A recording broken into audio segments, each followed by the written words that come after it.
I inherited my grandfather's 50-acre ranch in Texas 3 years ago. It came with a long gravel driveway connecting to the main road, my only legal access to the property. What I didn't expect was the nightmare that followed when a new housing development sprouted up next door. The Meadowbrook HOA built their fancy subdivision right alongside my property line. At first things seemed fine. But last spring, they informed me that my driveway was deteriorating their property values and demanded I move it.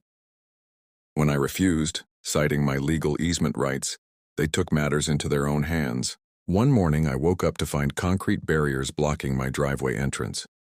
The HOA claimed it was temporary construction, but weeks passed with no movement. I had to drive my pickup truck through muddy fields just to reach the main road, destroying my pasture and costing me hundreds in vehicle repairs. Here's where it gets interesting.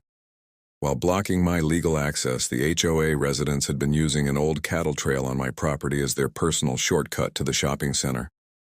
For months, I'd watched luxury SUVs cutting through my land, leaving tire tracks and garbage behind. I tried reasoning with them.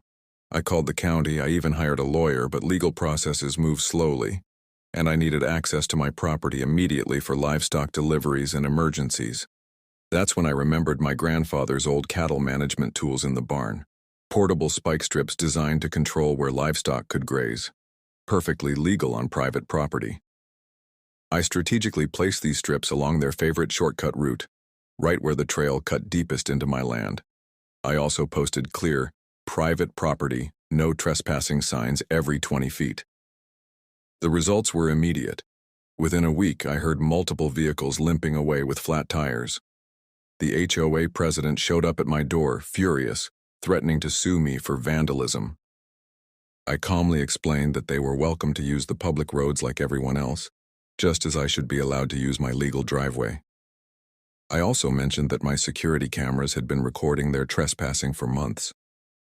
2 days later, the concrete barriers disappeared from my driveway entrance. The HOA even sent a written apology, claiming the blockade was a miscommunication with their contractors. My grandfather always said, "Respect others' property and they'll respect yours."